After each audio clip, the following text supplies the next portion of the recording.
Hello, this is John and I'm going to be doing a video about mob trap concepts today, and it'll basically teach you everything you need to know to be able to make your own mob trap.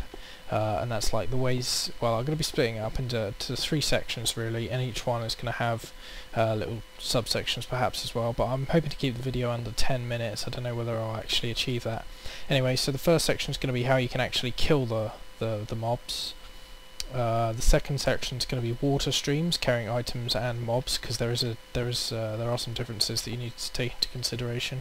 And then finally the spawn rooms themselves. So here we go. Okay, so for the lava trap, the whole concept is that we have this water stream coming along here. It doesn't necessarily need to be one wide, and then we've got 1, 2, 3 blocks like this, just above the water, with a sign on the end. And the whole idea is that the water still reaches us. Lava will be going here, and it will, because lava flows 1, 2, 3 blocks from the source, it will flow over the sign. It won't destroy the sign, it won't flow down over it or anything like that, it will just kind of poke over the top of it. So what I'm going to do is I'm just going to cover this up with glass so that we can have a look at that. Okay, so I've put the lava there, and as you can see it flows kind of over the top of it, and the whole idea is the mobs will swim, they won't swim, they'll get carried by the water, they'll push against this lava, they'll die, the items will drop underneath these blocks and to us. However, in its current state this is not going to work because we need blocks over the top of it, because otherwise what will happen is the mobs will swim up and they'll swim in the lava. They'll kind of hover on top of it, and what will happen is the items will fall into the lava and get destroyed. So we can't have that. So we need to have that above it. So that is the lava trap. Okay, so the drowning trap works on this concept that mobs can't actually swim up against glass for some reason. It's a little bit slower than the lava trap, but if you're playing on an SMP server that stops lava from flowing and things like that, then it can be, well, and lava is harder to find than the water. It's easier to use a drowner some of the time. So we got our water channel going along here. 8 blocks, of course, you know, 1, 2, 3, 4, 5, 6, 7, 8, and that is where it stops, and then they fall into here. They can't swim up against the glass, so they end up drowning there, and their items come along here. It's much simpler than the lava trap. It works almost as well, just not quite as fast.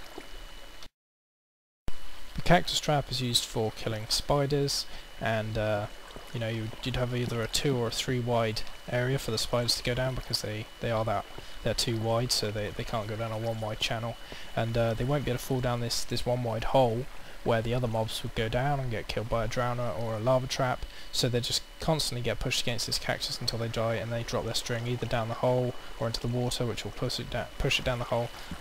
Can land there sometimes, but it's not that big a deal because string isn't really something you need more than a few of once you've got a bow and a fishing rod. Also, you probably already know, but cactus can't actually be next to a block, so you need to do this kind of compartment thing.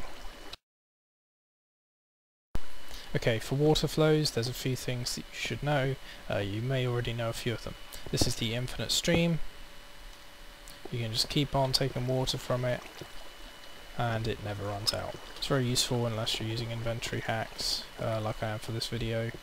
In fact, it's almost essential, because you don't want to be running back and forth to the water every now and then. Well, constantly really. Water travels 8 blocks from the source, well, 7 blocks from the source. So source 1, 2, 3, 4, 5, 6, 7, then it stops. Because of this, if you have 1, 2, 3, 4, 5, 6, 7, then a step down, this will kind of act like a new source in a way. So if we put one here, I've done 7 and then a step down all the way along here, and then 8 on the final stretch, so it should stop exactly at the end.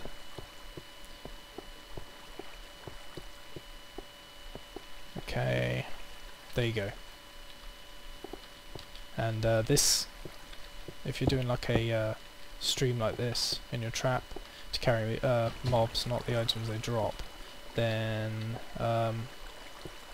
what will happen is we need to have another stream here, because obviously they can't go back into this stream, so they need to go into this next one, which will continue to push them along there. But if we just plonk down the water like that, it will just flow back into the other one, it will ruin it. So what we do is we have a sign here and a sign here, it doesn't matter what's on them of course, and we put the water like that, and that will stop the water from flowing backwards, which is very useful. So of course the mobs will come along here, they won't be able to go back against the water, so they'll have to go down here, and it will only take them a couple of seconds to do that. So that's water flows. Okay, for spawn rooms, the only thing you really need to know is that it needs to be dark, and that the floors should really be made of smooth stone, cobblestone, or dirt. I'm not sure about sandstone, I'm not sure whether it works. I always use cobblestone because it's abundant, but if it's dark, it should be sealed off entirely, so it's pitch black, because that will give the highest chance of mob spawning. Should be a flat area, at least 2 tall. Because that's the space needed for the mobs to spawn, and it of course should have some way for the mobs to end up in your trap. They'll spawn in the dark. You don't need to use a mob spawner like those cage things. So basically what will happen in this situation is we've got a 1-2 high platform. Of course all this around us will be walled off, and there'll be a ceiling and things in the spawn room. This is like a model spawn room, and then the mobs will just wander into the water. They'll only fall down if it's like less than 3 blocks, so you can't go having like a huge fall into the water. That's what I've found anyway. But what will happen here is they'll wander around, you know, aimlessly, and then they'll end up getting in the water, and they won't be able to fight it, and then they go plop down, and your trap will continue. Maybe it will go straight to the lava trap or something like that. But that's all you really need to know about spawn rooms. It just needs to be dark, there needs to be a flat area of cobblestone or dirt or something, and the ceiling needs to be at least 2 high. Okay, so I hope you found this video useful. If you did, then please comment, rate, subscribe, and show your friends, whatever, because that's the reason I keep doing videos. You know, if people aren't watching them, there's no point in doing them. So let me know you've watched it and things. This map with all the examples will be available to download in the video description. Again, thanks for watching. Bye.